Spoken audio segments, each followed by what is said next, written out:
오늘 말씀은 열왕기 상하의 말씀, 이제 상의 말씀입니다. 열왕기의 말씀을 보게 되면은 남과 유다, 남유다와 그리고 북이스라엘 백성들, 왕들에 대한 이야기들이 쭉 나오게 됩니다. 그런데 그 왕들에 대한 평가들을 보게 되면은 하나님께서 기뻐하시는 왕이 있고 그렇지 않는 왕들로 서로 평가하는 모습이 상황적으로 다르게 나타나고 있습니다. 그렇다면 어떤 왕이 좋은 왕이었고 어떤 왕이 좋지 않은 왕이었겠습니까? 경제적으로 발전시킨 왕이 좋은 왕이었겠습니까? 아니면 나라를 평화적으로 만든 왕이 좋은 왕이었겠습니까? 아니면 정치적인 수완으로 나라를 안정적으로 이끈 왕이 정말 하나님께서 기뻐하시는 왕이었겠습니까? 우리 열왕기하 22장 2절에는 이렇게 나와 있습니다.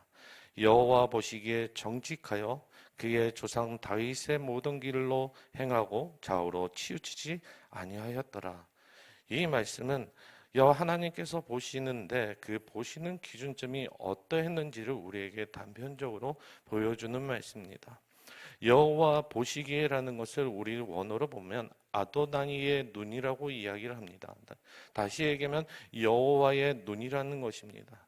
우리의 신앙생활은 하나님이 보신다라고 했을 때 그냥 보시는 것이 아니라 우리는 하나님 앞에서 신앙생활을 하는 것입니다.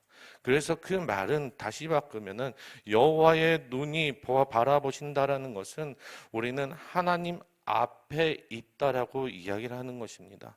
그러므로 왕에게 대한 평가는 그 어떠한 것보다도 하나님 앞에서 그들이 얼마나 순결하고 정직하게 하나님을 예배하였는지, 하나님의 말씀에 순종하였는지에 따라서 열왕기에 나와 있는 왕들의 평가가 서로 달라진다라는 것입니다. 그래서 하나님께서 보시는 왕들은 정말 악한 왕들이 있는가 보면 하나님께서 선한 왕이다라고 하는 왕들이 있습니다. 그 중에서 오늘 말씀에 나온 왕은 악하고도 악하다라고 이야기하는 왕 중에 한 명이었습니다. 그 악한 왕이 왜 악하냐? 바로 왕상 11장 6절에 보면은 이렇게 얘기를 합니다. 하나님의 길을 따르지 않았기 때문에 그렇다라고 이야기를 하는 것입니다. 여러분들 이 왕 중에서 가장 악한 왕 3명이 있는데 그 왕이 누군지 아십니까? 첫 번째는 여로보암이었고요. 두 번째는 므낫세였고요. 세 번째는 아합이었습니다. 여로보암 왕은 황금 우상을 만들어서 그들이 하나님의 신앙을 완전히 벗어나게끔 이스라엘을 만들었습니다. 그래서 어떤 왕이든 악한 왕이면 그 왕의 이름 앞에 무엇이 따라왔냐? 여로보암의 길을 따라갔다라고 이야기를 합니다. 누구의 길을 따라갔다고요? 여로보암의 길을 따라갔다라고 이야기합니다. 대부분의 왕들은 이렇게 하나님의 길이 아닌 여로보암의 길을 따라갔다라고 이야기해요. 근데 여로보암이 생각적으로 우리가 생각하기에 정말 나쁜 왕이었냐, 무능력한 왕이었냐, 그것이 아니었습니다. 정말 경제적으로 뛰어난 왕이었고요. 그 사마리아를 국경으로 삼아서 어느 누구도 침범할 수 없는 적으로 진짜 튼튼한 견고한 성을 만들었던 왕 중에 한 명이었습니다. 정치적으로 수완도 좋았습니다. 그런데 하나님의 보시기에는 그는 아웃이었던 것이에요. 왜요? 여호와의 길을 따르지 않았기 때문에 그렇다는 것입니다. 오늘 아합의 길도 역시 그렇다는 것입니다. 아합도 하나님과의 길과는 전혀 다른 모습으로 나타나게 되어 있습니다. 오늘 말씀 이 열왕기상 21장 나봇의 포도원 이야기를 보시면요. 오늘 참 기가 막힌 이야기들이 나옵니다. 아합의 왕궁 근처에 포도원이 있었습니다. 그 포도원의 주인은 이스라엘의 사람 나봇의 포도원이 있었습니다. 그 왕궁에서 보면은 그 포도원이 보였고요. 참으로 좋은 포도원이었다라고 성경은 기록하고 있습니다. 그런데 그것을 탐하고자 아합은 그 땅을 달라고 하였지만 나봇은 그것을 거절하게 됩니다. 그 거절의 이유는 다른 것이 아니었습니다. 하나님께서 금지하셨기 때문에, 하나님께서 언약하셨기 때문에, 하나님께서 말씀하신 거기 때문에 나는 그것을 거절한다는 것이었습니다. 그것을 그 거절의 말씀을 듣고 그 거절의 이야기를 듣고는 아합은 어떻게 했을까요? 속은 부글부글거리고 어떻게 할지 몰라서 그는 식음을 전폐하고 그 침상에서 누워서 어찌할 바를 몰라서 그는 낑낑대고 있었습니다. 그때 나타난 사람이 누구였냐? 바로 이세벨 여왕이었습니다. 이세벨 여왕이 나타났을 때 그 사람은 정말 사업적으로 수완이 좋았던 사람이었던 것 같아요. 정치적으로 뛰어났던 사람이었던 것 같아요. 그가 다른 사람들을 세워서 자기는 아무것도 하지 않았지만 다른 사람을 시켜서 그를 죽이는 것을 볼 수가 있습니다. 그렇게 죽였을 때 그때 하나님께서는 누구를 보내겠냐? 엘리야를 보내서 너는 그로 인해서 너도 똑같이 그런 심판을 받게 될 것이라고 이야기를 하고 있는 것입니다. 여러분, 아합과 이세벨에 있어 갖고 가장 방해되는 것이 과연 무엇이겠습니까? 바로 하나님의 말씀이었습니다. 내가 돈을 벌고 내가 경제적인 것과 그 어떤 것을 하는 데 있어서 내 삶이 하나님의 말씀이 방해가 된다면 우리는 한번 뒤돌아봐야 합니다. 하나님의 말씀이 내 안에서 찔림이 있고 그 어떤 걸림돌이 된다면 내 삶을 한 번 더 돌아보면서 그 말씀의 찔림이 왜 있는지를 한번 돌이켜 생각해 봐야 합니다. 왜냐하면은 우리는 하나님 앞에서 신앙을 하는 것이기에 하나님께서 우리의 모든 것을 하시고 우리에게 말씀하신 그 말씀이 하나님과 동일한 마음으로 그것을 바라보지 않는 이상 우리는 그 말씀과 충돌하게 되어 있습니다. 그 말씀이 언제나 은혜롭고 우리에게 정말 좋은 말씀처럼 들릴 때도 있지만 하나님께서는 그 말씀으로 인하여서 우리로 인하여서 그 길의 방향을 꺾어갈 때도 있다라는 것이에요. 여러분 그걸 아시나요? 성경은 모든 것이 좋은 말씀만 있는 것이 아닙니다. 성경은 50%는 심판의 말씀이 있는가 하면 50%는 하나님께서 이스라엘 백성들에게 구원의 메시지를 주신 것입니다. 어떤 성경에서든지 성경의 말씀이 뭐든지 형통하고 축복의 말씀만 주신 것이 아니라 우리에게 필요에 따라서 심판과 그 길을 걷기 위해서 분명한 말씀을 우리에게 주신다라는 것입니다.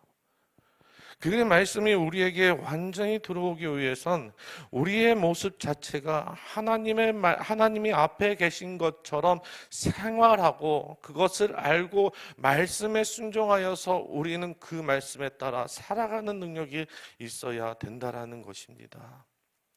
우리가 아무리 정치적인 수완이 좋아서 무엇하겠습니까?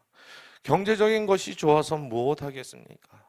하나님 보시기에 선하지 않은 거로 하나님의 길을 떠나서 세상의 사람의 길을 쫓아오는 걸로 하나님의 말씀이 우리의 삶의 걸림돌이 된다면 과연 우리는 어떤 사람의 모습으로 어떤 목적으로 예수님을 따르는 사람으로서 이곳에 앉아 있겠습니까? 진정한 그리스도인을 따르는 사람이라면 오늘 이 시간 주님의 말씀에 의지하여서 하나님께서 우리 앞에 있다는 것을 믿고 살아가는 저와 여러분 되시기를 소망합니다. 우리가 하나 한 가지를 더 두고 이야기를 하기를 소망합니다. 어떤 것이냐? 바로 땅에 대한 이야기입니다. 여러분 오늘 보면은 이제 나봇이 땅에 대한 이야기를 쭉 하게 됩니다. 땅은 언약이 있어갖고 하나님께서 절대 교환하지 못할 어떤 것으로 묶어 두셨습니다. 그 땅이 언제서부터 시작된 줄 아십니까? 땅은 창세기서부터 시작하여서 하나님께서 언약으로 묶어두신 곳입니다. 그 땅은 하나님께서 주신 것이고 하나님께서 베풀어 주실 하나님의 나라의 기초적인 것입니다. 그래서 그곳은 에덴 동산에서 시작하여서 다시 이스라엘 백성들 그리고 우리에게까지 예수님께서 다시 오실 그날까지 하나님에 대한 우리가 그 에덴 동산의 동산과 같이 하나님께서 다시 오실 그날을 이루기까지 그 언약이 끝없이 지켜나가야 된다라는 것이에요. 그게 무슨 말이냐면 쉽게 얘기하면 이것입니다. 하나님은 성실하시고 영원하시고 불변하십니다. 그 하나님이 말씀하신 것에서 처음부터 끝까지 동일하시고 통일성을 가지십니다. 그리고 그 통일성을 가신 주님께서 처음에 에덴 동산에 말씀하신 것이 지금 요한계시록까지 주님께서 다시 오신 날까지 그 말씀이 영원불변하게 끝까지 이루어 주신다라는 것이에요. 그래서 그 말씀을 지키고 살아가는 사람이라면 그 말씀을 하나님께서 그 인도하심을 받을 수 있는 것이고, 그 말씀을 지키지 않는 자들에게는 언제나 하나님의 심판이 올 수밖에 없다라는 것입니다.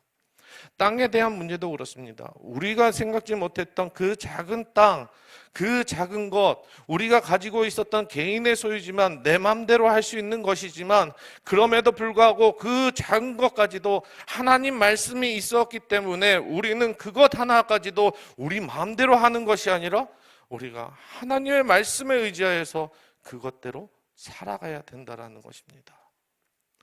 저는 이것이 참으로 중요하다라는 것입니다.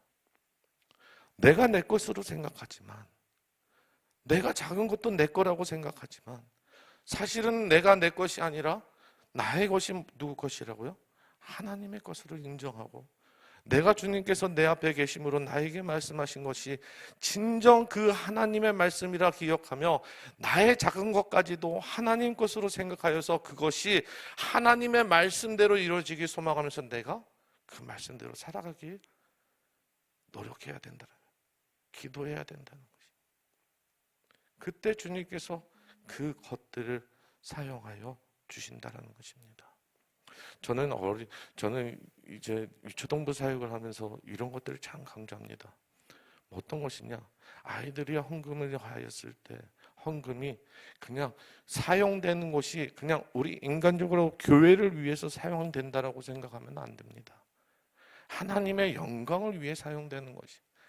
아이들에게 헌금을 이렇게 해서 너희들이 주정 헌금을 낼 때 그냥 너희들이 이 어떤 교회에서 필요에 의해서 쓰여지는 것이 아니라 하나님께서 원하시고 바라시는 곳에 하나님의 영광 위에 쓰이는 곳이지, 내 작은 것을 드렸다, 내 돈을 드렸다, 내가 어떤 것을 지불한다가 아니라 하나님께서 나의 일부를 사용하여 주셔서 하나님의 영광으로 사용하심으로 인해서 하나님께서 열매할 것을 기대하며 우리는 그것을 준비하는 것이. 내 삶의 일부도 역시 그러합니다. 내 작은 것, 내 작은 행동, 내 작은 입술, 내 작은 어떤 그것도 지금 나봇의 땅과 같이 이렇게 작은 것이더라도 내가 내 것으로 주장하지 않고 하나님의 말씀에 의거하여서 그것을 지켜나가며 이 세상에서 굳굳이 살아가는 저와 여러분 되시길 소망합니다. 여러분, 이 땅에서 그 어떤 것이 화려한 것이 중요한 것이 아니에요. 세상의 것들로 자랑하는 것도, 정치적으로 자랑해야 될 것도, 인명에게 자랑해야 될 것도, 그 무엇보다도 우리는 제일 먼저 무엇보다도 올려야 될 것은 하나님의 언약인 줄 믿습니다. 오늘 이 시간 함께 기도할 때 이렇게 기도했으면 좋겠습니다. 주님, 그 언약의 말씀이 우리를 앞에 계시게 하여 주시옵소서. 하나님 보시기에 우리가 정직하게 하여 주시고 주의 말씀을 온전하게 따르는 우리의 삶이 되게 하여 주시옵소서. 주님, 우리의 작은 것까지도 우리가 주님께 올려드리오니 주님, 그 작은 것이 주님 하나님 나의 것으로 주장하는 것이 아니라 하나님의 것으로 인정하고 하나님의 영광을 위해 사용되는 나의 삶이 되게 하시고 나의 것이 되게 하여 주시옵소서라고 우리 함께 주여 한번 외치면서 주님께 나가도록 하겠습니다. 주여.